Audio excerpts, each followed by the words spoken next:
bit of rain. Swell's coming from the north too. I'm going to try and find a little cozy corner facing south. See if I can get some waves there. I'm going to go surf somewhere new. I'm pretty excited about that. What I'm really excited about is I'm going to a potluck dinner with about 20 farmers, all growing their own food. And I'm going to bring something too. The only thing I had was lemons. So I made this lemon tart. Check it.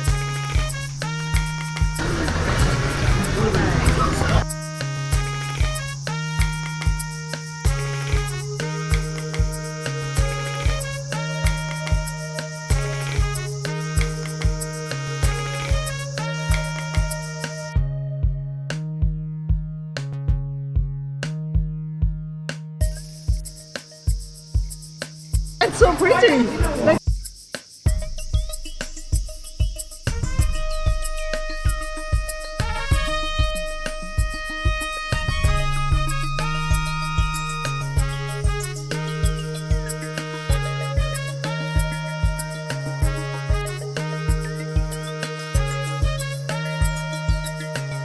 I just had to sneak around the side away from the crowd so I could talk in front of the camera, because I just got to say, like, this food tastes amazing. There's so much flavour in all of it. There's so much flavour in salamis, in the meats, in the salads, everything. Like, homegrown food is the bomb. Local homegrown food, freaking love it.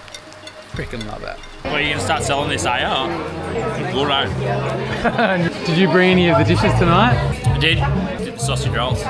We did them two reasons. First one is we had a pretty hectic day growing back and all that pork, and we also do sausage rolls for our market stall. I didn't have this microphone the other night when I was interviewing the farmers, so the audio is really, really bad. But hopefully you can block out the background noise and hear what the farmers are saying, because I reckon what they're talking about is pretty cool.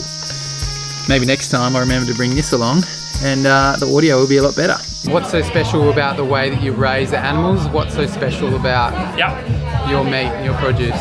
We believe that an animal should be able to show their natural instincts.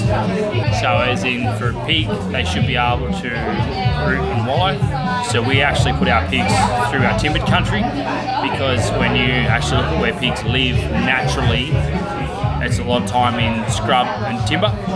They'll go out into pasture from time to time, but they won't live in pasture. And since that, I actually feel that our pigs are happier and healthier. And the cows, they should have access to fresh grass every day. They shouldn't have to graze grass where they've shut up pissed, which is essentially what the conventional farmers do by not moving them every day. So we give them a fresh dinner plate at least every day. Did I get that all right? I've had a few beers now. What's the most important thing that you want people to know about the food that you raise? So the food that we raise, we got into farming through going down the rabbit hole of health and nutrition. If you feed the animals the right food, that will nourish the animal. That will nourish the soil, and the ecosystem will go that way. Ethical treatment of animals, interacting with animals, they're really smart, they're really conscious, they're loving, they've got all the same emotions that we do as humans. And looking after them, caring for them, making sure at that time where we're going to take their life, they don't feel any stress. That's really, really important to us. We invested a lot of money in our own on-farm abattoir. Jumped through a lot of hoops to go through all the DPI requirements and what have you, but it was so important to us that we had control over the way their life was ended. This is why we wanted to open it up, make it a bit bigger, because we were doing the farm nights. We were getting together and trying to, boost a bit of morale with each other and shoot the shit, and everyone was bringing a meal, and it was always amazing. The food was always great, and that's what it was all about. That's why we all do what we do as farmers, is because it's about the food. The next day I headed down the coast to Biripi country to surf somewhere new. I'm very, very grateful for the Biripi people to have looked after this country for so many years. So it's still an amazing playground where I can enjoy it today. The sun was so hot and stinging my bare skin. There was a strong breeze from the northeast, and there was lots of sounds of insects everywhere and cicada shells left behind. There's beautiful flowers, blue ones and yellow ones. It's cool to see these opening up and flowering. They've got some fruit on them when they flower. That looks like a native bee. I also found some edible berries. They don't taste that great, but they are edible.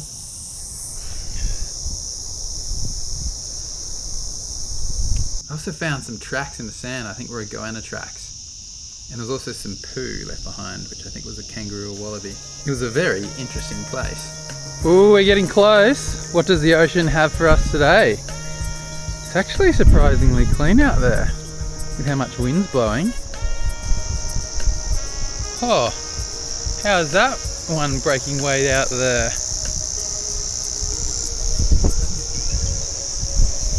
What an interesting place.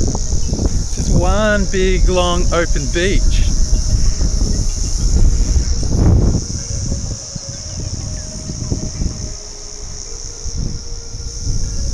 Looks like there could almost be something there.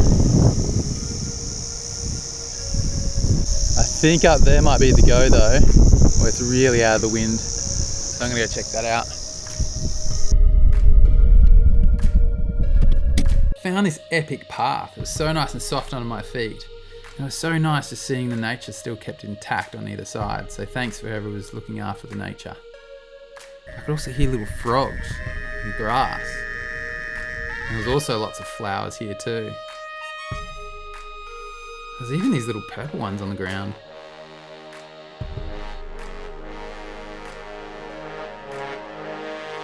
There's a little right.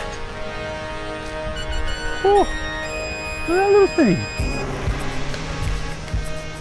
In my last video, I didn't have a action cam or a mouthpiece for the action cam. So I've got one now, but I had a neck thing that kind of went in front of the lens all the time, so a lot of the footage isn't usable.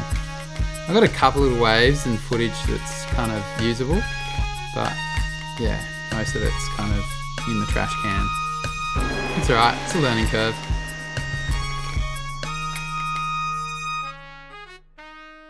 I met a nice guy out there though. Are you goofy footed? Yeah. Alright. Oh!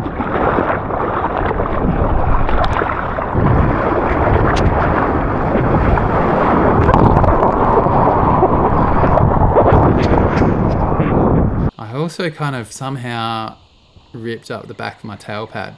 Some people don't like tail pads, but I like tail pads. Got a couple of fun ones, but geez, it was cold. Really hoping that I can get some nice local fish, because I really love local food and warm local food. So hopefully there's some fresh fish. That's exactly what I feel like right now. I found a local fishing trawler, but the fishing co-op was closed.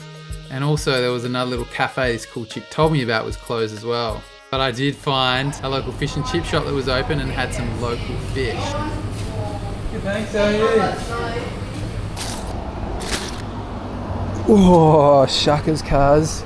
That's so good. Let's have a look at this. Oh, yes! Driving through the town, I came across this gym, this little park gym where people go and pump iron. And there was this trolley thrown in there upside down. I reckon it's probably some kids having some fun. I thought it was pretty funny.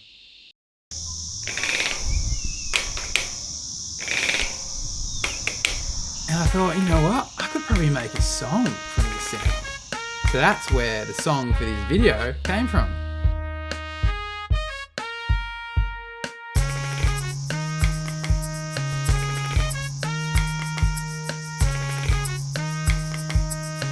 And on the way home, I decided to pop in and see James again from Sohip Organics because I wanted to know a little bit more about his views on farming. So what's the most important thing of local food? Connection. Yeah, connection. If we only value food because of its price, or its nutrient density, or because it's chemical free, or because it's tastes really good, or because it's fresh, if that's any of those, if that's the priority, then we lose, to me, the only thing that gives meaning to life, and that's love. That's human connection. So you could take everything away from me, or actually reverse that. You could give me everything and take away love and human connection, and I wouldn't want to be here. But you could take everything away and just leave me with love, and I'll still have hope, and I'll still have faith, and I'll still have meaning. I'm pretty certain of that. We think technology, where we're at today, is a miracle. And we think, my God, the things that we're seeing now are just blowing our minds. What's being invented? It is only just gathering pace. We think it's been moving in the last 100 years at a breathtaking speed. It is only just starting to gather pace. And where I'm going to with this is, I think about what we're doing here, and what used to worry me was seeing these massive industrialised organic farms and bringing that price right down, and just hugely mechanised, no chemicals. And I'm thinking, well, people are going to go to the supermarket and they're going to see these organic products, and eventually they might be half the price of what we can do them on our small farm here. Is this, I've got kids, is this, what do I think about that? If the only thing we value is an external physical element, then the technology that's coming down the line over the next 10, 15, 20, 30 years means that we'll no longer need each other. You won't need a human to grow your food. Because if your priority is price and this and that and this, I'm quite certain that they're going to have the robotics and the artificial intelligence to be able to do that. Right now, in Los Angeles, you can get an Uber that picks you up and takes you to any destination within that city without a driver. If that's what we want, because it's efficient and because it's economical, then are we not just robbing ourselves of every reason of why we would want to be here and enjoying all of this? What's the point if we keep making it cheaper and keep saving time? Time to do what? If we're not truly being with each other, if there's no interdependence on each other. Once we no longer need each other, it seems like a pretty meaningless world. I think the technocrats seem to believe that that's utopia. Yet the Western most affluent countries are the most addicted to drugs. They have the highest suicide rates. They have the highest depression and anxiety rates. They're the loneliest. There is times you want your own space. And there is times you step on each other's toes. But they are such trivial things compared to what you get back. The positive of this type of farming, local, small scale, and maybe not even small scale. We could have some mid-scale farms, but family owned and operated that are in with the local community, not just economically but socially. It's keeping the humanness. That's all it is for me. I don't care about the size of your farm. And to a degree, the way you're farming, if you're caught because of the system that you're in, and you can, like I said, those dairy farmers that we know that want to convert to organic but don't have the money to fund the 3 years it's going to take to change to organic. We can't just go around condemning everyone. Change takes time. But if they're connected, they're going to change quicker, they're going to get more support, and that's what it's all about, is that we're all here together. We're all supporting each other. How can we still rely on each other, still need each other, still be connected to each other, still sit down at the dinner table and have gratitude for other humans, Whether it's the truck driver, the forklift operator, the farmer, the person at the checkout. we can't lose that. Mm. And if our inventions are focused on diminishing that, then we're diminishing the meaning of our lives. What's the worst form of torture for a human soul? Solitary confinement. Does that not tell us enough? And yet, what is all our technology focused on? What's is Mark Zuckerberg with the thing? The virtual reality. Virtual reality. Is that not solitary confinement of a sort? I'm not saying that it's not a bit of fun to whack on the goggles and play games, and if you're next to someone else and you're having a laugh, I've done it with my nephews, they've showed me a few things and we had a laugh, but we were on it for half an hour, we took it off, and then, we went and did something together. Mm.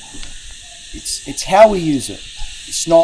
I'm not anti all of these inventions. Mm. It's how we use them and what we actually achieve at the end of the day that matters. So it's not to say that in this farm here, when we have technology that can help us weed autonomously. Mm. Of course. Yeah, great. Now there's a certain amount of physical things I like doing on the farm, and even if they have a machine to do it, if I enjoy doing it and we can still pay the bills and pay the wages, I'll keep doing it that way. My grandmother said to my mum when they decided to go back farming when I was only probably 3 or 4 years old, she said she was so glad that one of her kids was going back to the land to farm. And my mum said, why? And my grandma said to her, it's the closest thing to reality.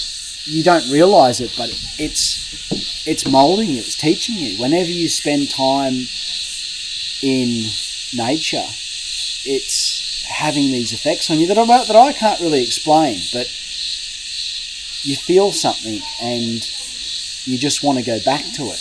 I never want to be living a life where I can't put my fingers in the soil, where I can't sow seeds, grow a crop, harvest it, and eat it and share it with family and friends and community. I want to do that forever.